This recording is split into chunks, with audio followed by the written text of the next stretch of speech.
All right, music fans, welcome back. Harmless Dave here, talking about real music in real time for a few real people out there, just like you and just like me. Before I get into this very interesting topic, because this is going to be something quite different from what I normally talk about, it is music related. So buckle up. It's going to be just one of the great videos of all time. Before I get there, here is Voyage. Their album Inception was my #1 album for the year 2023. Now that we've safely gotten into 2024, which I think is going to be a crazy year, crazier than 2023. We've already got earthquakes and tsunamis and just and we have the presidential election. I'm just so looking forward to 2024, aren't you? You know what's good, though? I'm not part of the rock and roll community. And why do I say that? Because this article is going to talk about, what goes on in the world of music when it comes to mortality and what people are dealing with who embark on this profession. This is really crazy stuff. So the main causes of death for musicians from different genres. The table below shows that musicians from different genres have different rates of death from different causes of death. Now, whenever you see the red here, like if you're a blues musician, heart attack or heart related, 28%. Of course, this doesn't take into account the new safe and effective products that are available for people, which again, I bet changed this entire table here. This was done back in 2015. Jazz musicians, cancer seems to be a problem at 30.6%. The red indicates that it's higher than normal. Folk music, 32.3% with cancer. Now, here are some of the scary statistics here. So if you're a punk musician or a metal musician, accidental death, 30%, 36.2%. Now, I should mention that metal suicide in the heavy metal world, 19.3%. Now, these two numbers should grab your attention as well. Homicide, yeah, people just getting shot. If you're a rap star, 51%. 51%. Hip hop, 51.5%. Now, to me, rap and hip hop probably just belong in the same category, but So for male musicians across all genres, accidental death, including all vehicular incidents and accidental overdose. All right. So that's what we're talking about here. Accidental death. It's a really high number. It counted for 20% of all death within that group. So crazy that you would either get into a car accident or you would overdose. But accidental death for rock musicians was higher, 24.4% for just rock musicians. And there it is right there. So that's pretty crazy. For metal musicians, it was higher at 36.2%. Suicide accounted for almost 7% of all deaths in the total sample. However, for punk musicians, suicide accounted for 11%. For metal, a staggering 19.3%. I mean, folks, I'm not saying those PMRC women back in the 80s, they were more concerned about just lyrics going out there. But, as a Christian, this is really tough to read this stuff because you look at your life and you say, I've followed a lot of these people my whole life. And so it's just sad. You've got the alleged 27 Club, people like Jim Morrison and Janis Joplin and the dude from Nirvana, Kurt Cobain, right? All 27 years old. Murder accounted for 6% of death across the sample, but was the cause of 51% of death in rap musicians and 51.5% of deaths in hip hop musicians to date. This could be due to these genres' strong associations with drug-related crime and gang culture. Now, what this does leave out, if you listen to this music, they're going to talk about all this stuff in the music. This is part and parcel, if not the entire parcel, not just part, of what these guys sing about all the time. Heart-related fatalities accounted for 17.4% of all deaths across all genres, while 28% of blues musicians died of heart-related causes. Similarly, average percentage of deaths accounted for by cancer was 23.4%. Now, if you're singing the blues all the time, you're not getting a lot of endorphins. That would be my guess. You're singing the blues. You are the blues. Hence, happy days are not here again. And I believe that really does release different chemicals into your bloodstream. And, that's why I always say I don't like the darker music. Now, blues obviously is just a portion of what rock and roll later became. It's the foundation.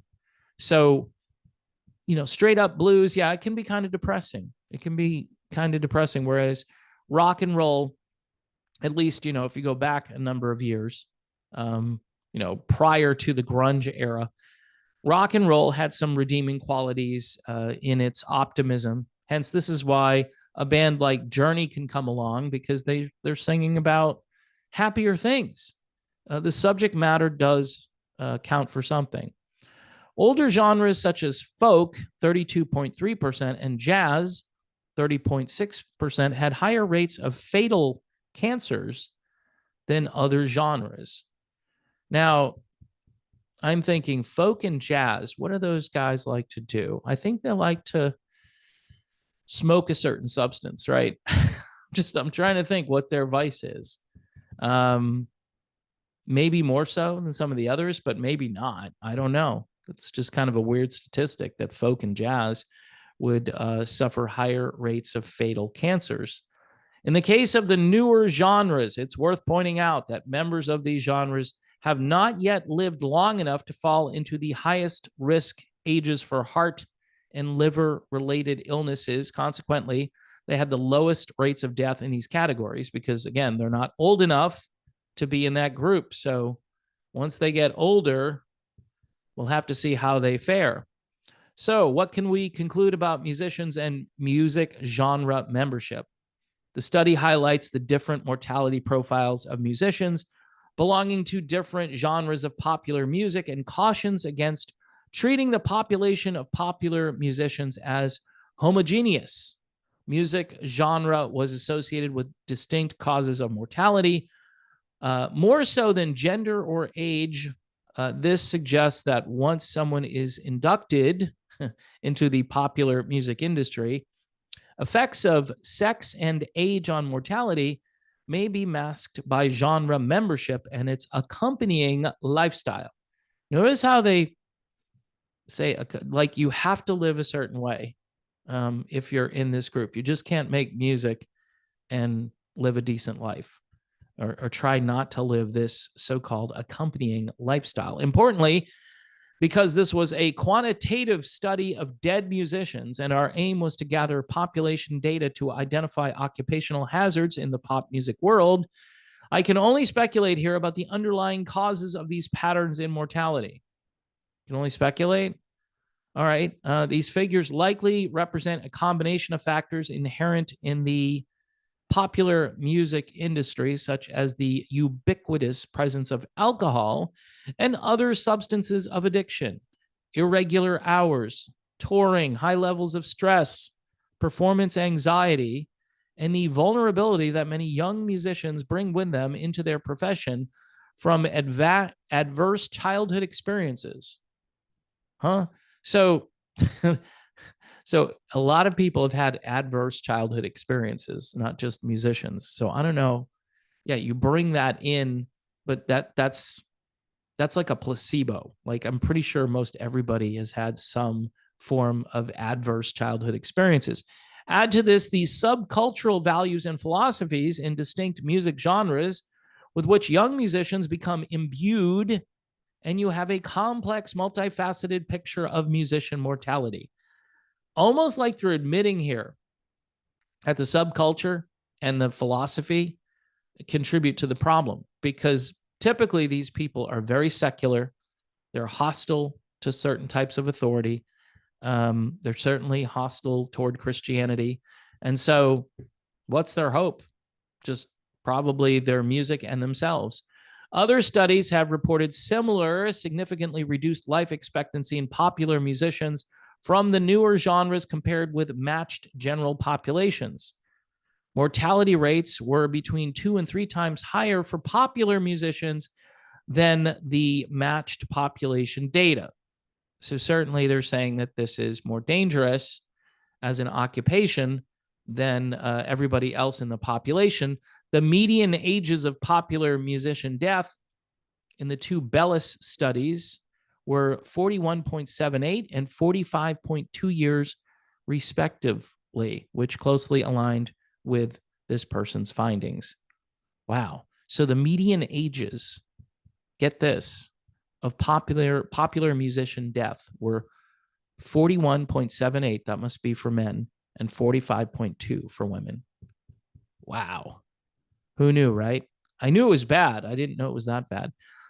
Many musicians from younger genres, rock, electronic, punk, metal, rap, and hip hop, appear unlikely to live long enough to acquire the illnesses of middle or old age. So they won't be able to be in a study because they won't be there long enough.